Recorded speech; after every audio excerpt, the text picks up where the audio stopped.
পাঠ কৰিবলৈ লৈছোঁ এটি গল্প। শিৰোনাম কাচিনচাৰৰ গাহৰিটো। গল্পকাৰ বিশিষ্ট গল্পকাৰ সাহিত্য একাডেমি বঁটাপ্ৰাপ্ত বিপাশা বৰা। সেয়া যেন এখন সপোন আৰু দিঠকৰ মাজৰ অৰণ্য আছিল। অবাক হৈ উঠিছিল অৰণ্যৰ প্ৰত্যেকটো চকু, প্ৰসাৰিত কৰি দিছিল দুহাত আৰু আঁকোৱালি লৈছিল শিলৰ কাহিনী শুনি শিহৰিত হৈ উঠা এজনী কুমাৰী ছোৱালী। সহজ সৰল মানুহবোৰ বাস কৰা চিৰসেউজীয়া পাহাৰটোত মেঘবোৰ অনবৰতে লুকাভাকু খেলিছিল। ছবিৰ দৰে ধুনীয়া আছিল আটোমটোকাৰিকৈ সাজি উলিওৱা তেওঁলোকৰ পাইন কাঠৰ ঘৰবোৰ। দিনৰ দিনটো গাহৰি পোৱালিবোৰৰ সৈতে একেলগে উমলি জামলি ভাগৰি পৰা শিশুবোৰক গধূলিলৈ জুহালৰ কাষত বহাই মাকবোৰে পৰাক্ৰমী উমাইলং ৰজাৰ কাহিনী কৈছিল। ৰজাৰ তেজী ঘোঁৰাটো শিললৈ ৰূপান্তৰিত হোৱাৰ কথা শুনি চকু চলচলীয়া হোৱা কণমানিবোৰৰ জাঁৰ গুচাবলৈ, টোপনি ভাঙিবলৈ মাকবিলাকে সিহঁতৰ হাতত তুলি দিছিল কয়লাৰ চোলাত সেকি থোৱা একোটাকৈ পোৰা গোমধান। অতীতৰ যোদ্ধা জাতিটোৱে পাহৰি যোৱা নাছিল তেওঁলোকৰ অতীত আৰু বীৰগাথা। কৰ্মঠ পাহোৱাল ডেকা মানুহবোৰে আলু ৰুইছিল, কচু ৰুইছিল, বিবিধ পাচলিৰ খেতি কৰিছিল। ভৈয়ামলৈ টুকুৰিয়ে টুকুৰিয়ে পঠিয়াইছিল ৰসাল সুমথিৰা আৰু সুমিষ্ট নাচপতি। পকা সুমথিৰা টেঙাৰ দৰে গালৰ ধুনীয়া কংহঁতে কোঁৱাইৰ ৰাগি লগা হাঁহি মাৰিছিল। মাতৃপ্ৰধান সমাজখনত কণ কণ ছোৱালীবোৰেও আয়েকহঁতৰ সমানে সমানে ঘৰখনৰ সকলো কাম কৰিছিল। ঘৰৰ পোহনীয়া গাহৰিবোৰক দানা পানী দিছিল, নিজৰাৰ পানীত কাপোৰ ধুইছিল আৰু পানী কঢ়িয়াইছিল।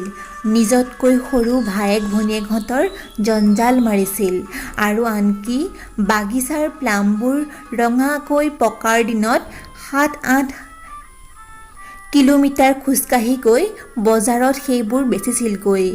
সেৰেঙা বসতিৰ পাহাৰীয়া মানুহবোৰৰ নিজৰ মাজত কোনো ডন খৰিয়াল নাছিলেই। ৰাতি ৰাতি জুহালবোৰৰ পৰা বতাহত উটি আহিছিল নিজৰ খেতিৰ মটীয়া বৰণৰ চাউল আৰু মুৰ্গীৰ তেজ মিহলাই ৰন্ধা জা-স্নামৰ লোভনীয় গোন্ধ। পাহাৰৰ জুমখেতি নতুনকৈ শস্য সিঁচাৰ পাছত মানুহবোৰে উৎসাহেৰে উৎসৱৰ প্ৰস্তুতি আৰম্ভ কৰিছিল। তেওঁলোকৰ নিজ নিজ গোষ্ঠীৰ কবৰস্থানবিলাক চাফ চিকুণকৈ সজাই পৰাই তুলিছিল। নতুনকৈ শুদ্ধ বগা ৰডেনক্লাউজ ফুল কিছুমান ৰুইছিল। ঘৰে ঘৰে উৎসৱৰ দিনকেইটাৰ বাবে সুস্বাদু কাকিয়াত চাকি ৰাখিছিল। গাঁৱৰ নুদুকা গাহৰিবোৰ সমূহীয়া ভোজৰ বাবে একেলগ কৰা হৈছিল। মুখ্য পুৰোহিতজনৰ বাছনিত উঠিছিল গাঁওখনৰ আটাইতকৈ ধুনীয়া বগা লুডুৰা পুডুৰা নুদুকা গাহৰিটো। গাঁওবাসীৰ মংগল কামনাৰ বাবে তাকেই পোনপ্ৰথমে উৎসৰ্গা কৰা হ'ব।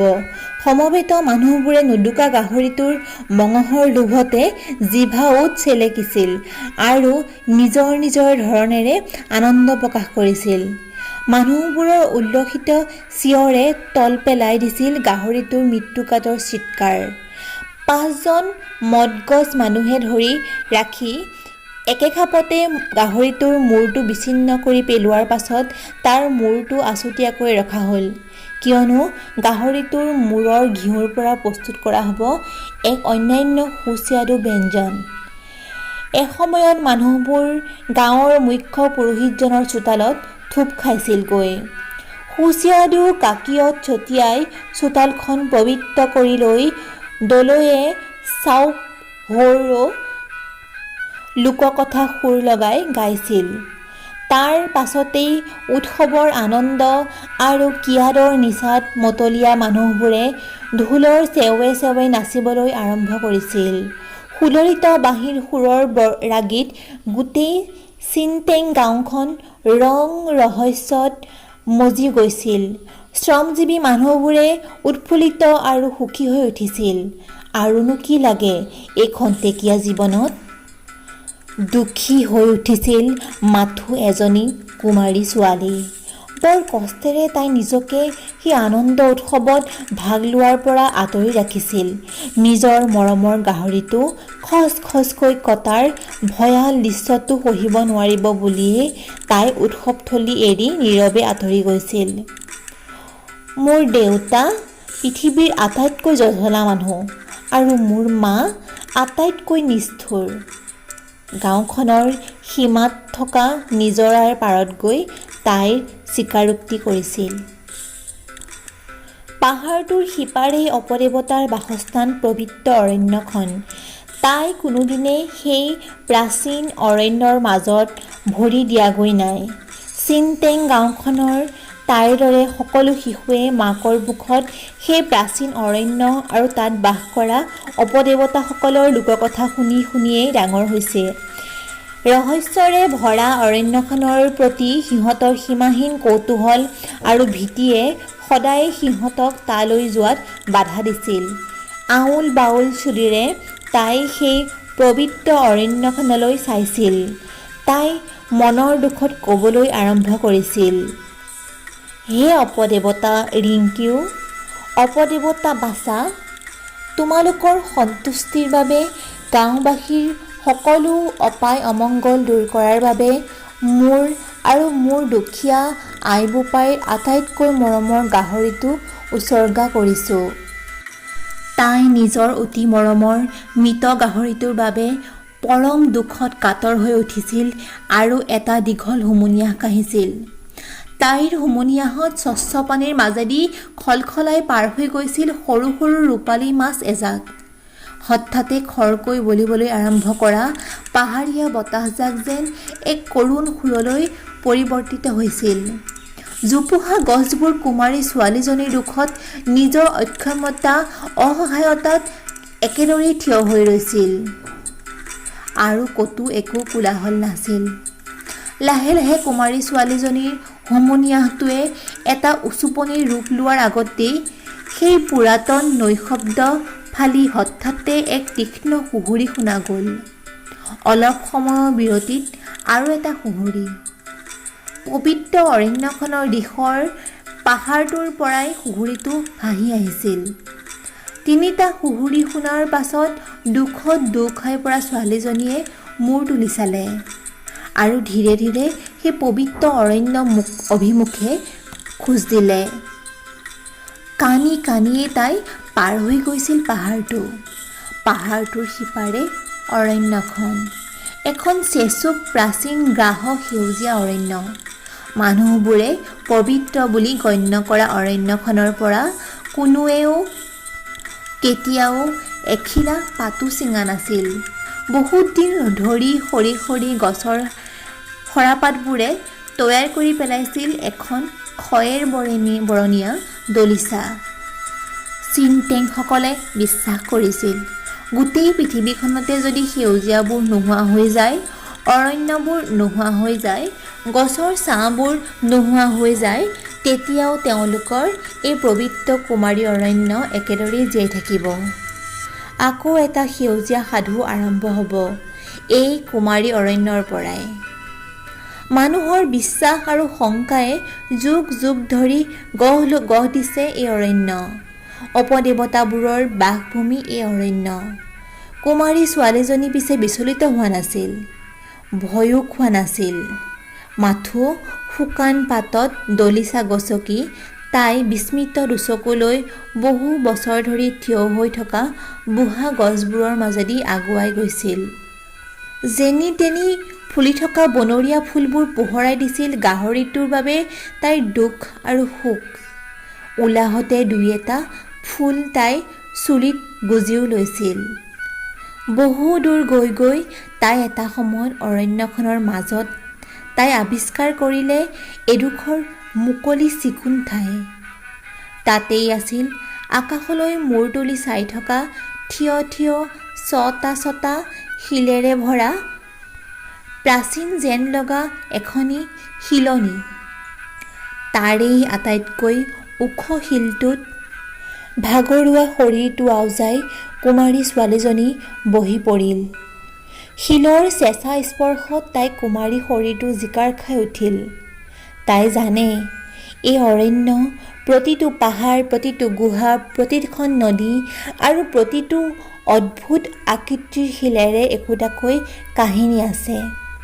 এই জয়াল প্ৰাচীন অৰণ্যৰ দৰেই সেই কাহিনীবোৰ ৰোমাঞ্চকৰ আৰু গাৰ নোম শিয়ৰি উঠা। প্ৰতিটো ওখ থিয় হৈ থকা শিললৈ চাই তাই বিস্ময়াভিভূত হয়। প্ৰতিটো শিলৰ বুকুত মূৰ থৈ তাই কাণ উনাই শিলৰ কাহিনী শুনে। সেয়া আছিল বহু যুগৰ আগৰ কথা। কাহিনীটো আছিল উমাৰ ফালাংকি নামৰ এক অতিকায় মানুহৰ। বিশালকায় মানুহটোৱে কোনোপধ্যেই দীঘল শিলটো শিৰণিখনৰ মাটিত থিয়কৈ পুতি ৰাখিব পৰা নাছিল।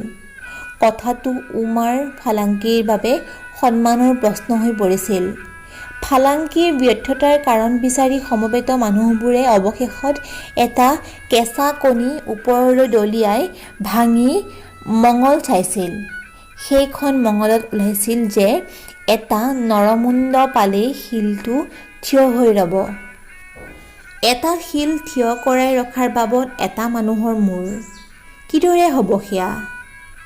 ফালাংকিয়ে প্ৰথমতে আশা কৰিছিল কোনোবাই স্ব-ইচ্ছাই নিজৰ মূৰটো আগবঢ়াই দিব। কোনো আগবাঢ়ি অহা নাছিল, অথচ কোনো আঁতৰিও যোৱা নাছিল। কিন্তু চতুৰ ফালাংকি আছিল শিলটো থিয়কৈ পুতিবৰ বাবে বদ্ধপৰিকৰ। সেয়ে তেওঁ এটা বুদ্ধি পাঙিলে। নিজৰ হাতৰ পৰা অসাৱধানত এটা ধঁপাত ৰখা সোণৰ ধুনীয়া টেমি মাটিত পৰি যোৱাৰ অভিনয় কৰিলে। দুৰ্ভগীয়া লোক এজনে হেউলি সেই সোণৰ টেমিটো তুলি আনিব খোজোতেই ফালাংকিয়ে ততালিকে শিলটোৰে মানুহটোৰ মূৰটো থেতেলি পেলাই শিলটো থিয় কৰি দিলে, যি আজিও একেদৰেই থিয় হৈ আছে।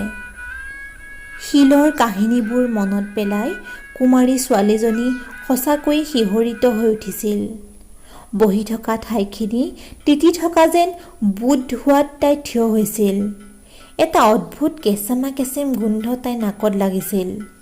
সঁচাকৈয়ে যেন সেউজীয়া ঘাঁহবোৰ তিতি আছিল কাৰোবাৰ ৰঙা ৰঙা কেঁচা তেজেৰে। তাইৰ এনে লাগিছিল শিলটো থিয় কৰাই ৰাখিবলৈ ফালাংকিয়ে শিলেৰে মূৰ থেতেলি মৰিয়াই পেলোৱা সেই দুৰ্ভগীয়াজনৰ তেজেৰেই যেন তিতি আছিল সেই ঠাইখিনি। সেয়া আছিল এক আৰম্ভণি। তাইক আচৰিত কৰি তাইৰ দুভৰিৰ মাজেৰে বৈ আহিছিল কেঁচা গৰম তেজৰ সোঁত এটা। তাই বিব্ৰত আৰু অসহায় বোধ কৰিছিল। দৌৰি ঢাপৰি ফুৰা ছোৱালীজনী হঠাতে জীৱনৰ এটা ডাঙৰ পৰিৱৰ্তন সন্মুখীন হৈছিল। অৰণ্যখনে দান কৰিছিল সেই উৰ্বৰতা। প্ৰথমবাৰৰ বাবে তাই ৰজস্বলা হৈ গৈছিল। প্ৰথমবাৰৰ বাবে নিজৰ শৰীৰটোলৈ তাইৰ ভয় লাগিছিল। বতাহত কঁপি থকা কলপাত এখিলাৰ দৰে বহু পৰলৈ তাই কঁপি আছিল। নিজৰ পৰাই নিঃসৰিত কেঁচা তেজৰ গোন্ধত উকালিয়াই উকালিয়াই তাই অৰণ্যখন এৰি আহিব খুজিছিল। কিন্তু ইতিমধ্যেই তাই উভতি অহাৰ বাট হেৰুৱাই পেলাইছিল। আৰু শ্ৰান্ত ক্লান্ত ছোৱালীজনী তাতেই কিছু পৰৰ পাছত ঢলি পৰিছিল।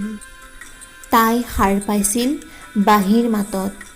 শিৰণিখনৰ এটা শিলত আউজি এজন পকাচুলীয়া বাঁহীবাদকে বাঁহী বজাইছিল। গাঁৱত দেখা বাঁহীবোৰতকৈ তেওঁৰ বাঁহীটো আছিল যথেষ্ট দীঘল। তাইক তেওঁৰ বাঁহীৰ সুৰে সন্মোহিত কৰি তুলিছিল। শুই থকা অৱস্থাতে তাই দেখিবলৈ পাইছিল বাঁহীবাদকৰ আচহুৱা পোছাক আৰু তেওঁৰ মূৰত মাৰি থোৱা এটা ৰংচঙীয়া পাগুৰি। তন্ময় হৈ বজাই থকা বাঁহীবাদকৰ হাতৰ লিহিৰী আঙুলিকেইটাই তাইক মোহিত কৰি তুলিছিল। সেই ঠাইৰ মানুহৰ লগত তেওঁৰ চকুমুখৰো কোনো মিল নাছিল। অৰণ্যখন সেউজীয়া গছ-বনবোৰেও আপোন মনে শুনিছিল তেওঁৰ সুৰৰ যাদুকাৰিতা। তাই পাহৰি গৈছিল নিজৰ ভোক আৰু ভাগৰৰ কথা, আয়েক আৰু পিতাকৰ কথা, মৃত গাহৰিটোৰ কথা, মৰমৰ গাঁওখন আৰু গাঁওবাসীৰ কথা। বাঁহীৰ সুৰটোৱে আছিল তেনে মায়া লগা। সকলো পাহৰি তাই হাঁহিছিল।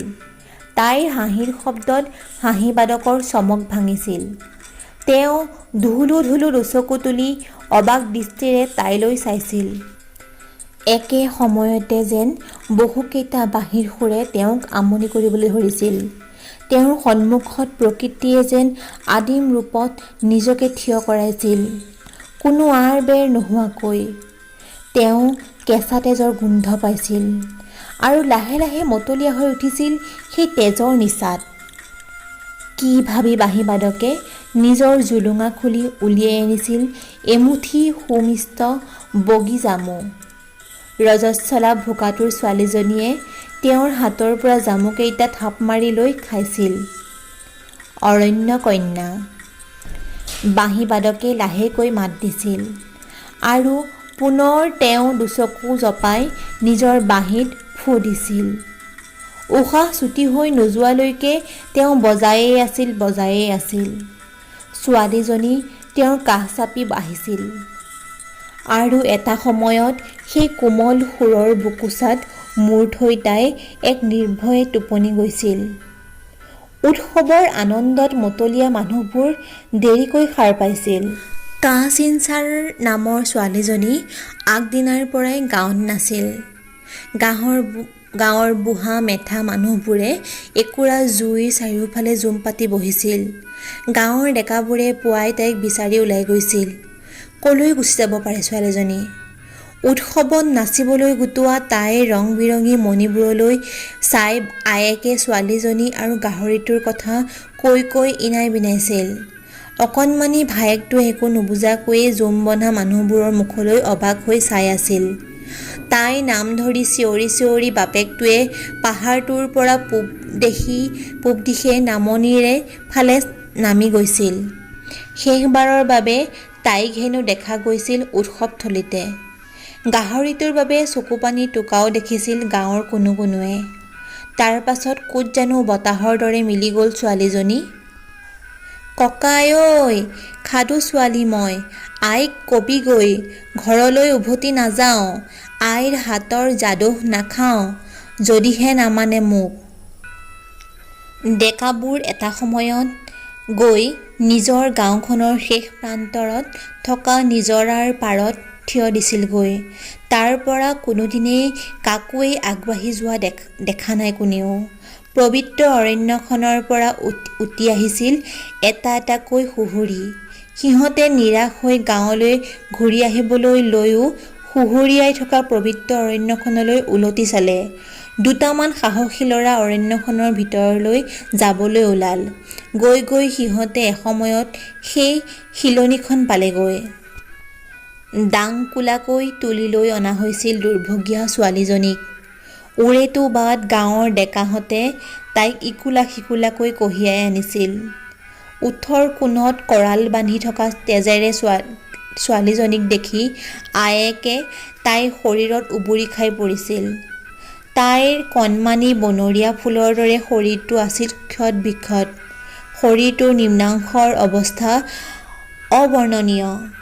দাঁত আৰু নখেৰে চিৰিলা চিৰিল কৰি পেলোৱা হৈছিল তাইৰ কণমানি যৌনাংগ। তাইৰ মৃত শৰীৰ সেই অৱস্থা দেখি জন্মদাত্ৰী মূক হৈ পৰিছিল। বুকু ফাটি কান্দোন ওলোৱা নাছিল তেওঁৰ।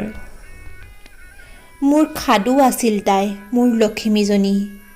গাঁৱৰ প্ৰত্যেকজন মানুহৰে চকুৰ পানী ওলাইছিল।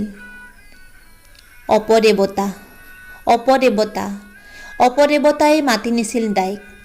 তাই অপদেৱতাৰ বাবে আগবাঢ়ি বহোৱা গাহৰিটোৰ বাবে কনা কটা কৰিছিল। মানুহবোৰে ফুচফুচাই কোৱাকৈ কৰিছিল। নহ'লে কিদৰেনো বাৰু তাই সেই জয়াল ঠাইত ওলালগৈ?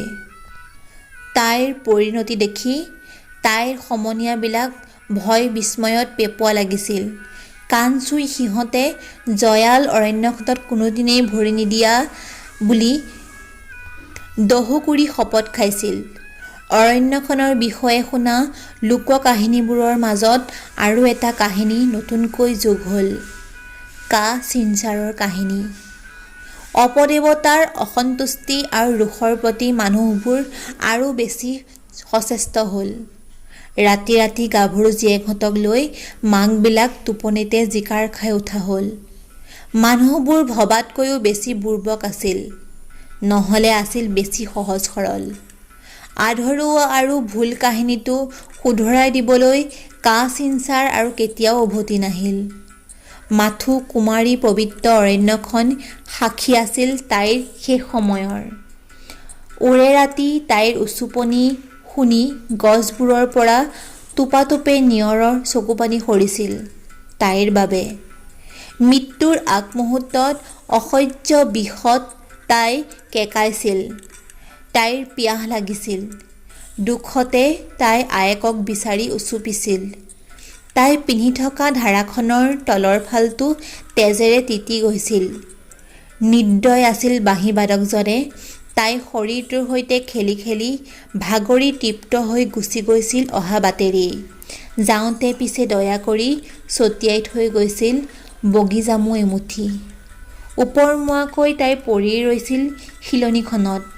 মানুহৰ তেজ ঢালি থিয় কৰোৱা শিলবোৰলৈ তাই চাই ৰৈছিল বহুপৰ। নিম্নাংশৰ যন্ত্ৰণাৰ মাজতো তাই প্ৰচণ্ড ভোক অনুভৱ কৰিছিল। চুঁচৰি চুঁচৰি তাই অশেষ কষ্টেৰে বগীজামু এটা খাব খুজিছিল। অথচ বগীজামুটো হাতত তুলি লোৱাৰ সময়তে প্ৰচণ্ড ভাগৰত তাই দুচকু মুদি দিছিল। চিলমিল টোপনিতে তাই নিজৰ মৰমৰ নুদুকা গাহৰিটোক দেখা পাইছিল। তাক হেৰুৱাৰ ভয়তে তাই চকু মেলা নাছিল। কিজানি সি আকৌ হেৰাই যায়, কিজানি সি আকৌ হেৰাই যায়।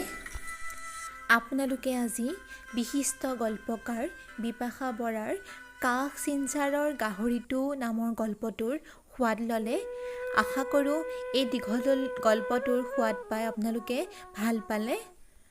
এইখিনিতে বিপাশা বৰাবাক ধন্যবাদ জ্ঞাপন কৰিছোঁ। এইদৰে সদায় সাহিত্য আৰু অন্যান্য সোৱাদৰ বাবে চেনেলটো চাই থাকিব। সদায় এই সোৱাদৰ বাবে চেনেলটো ছাবস্ক্ৰাইব কৰিব আৰু চাই থাকিব অসম অমৃত। ধন্যবাদ।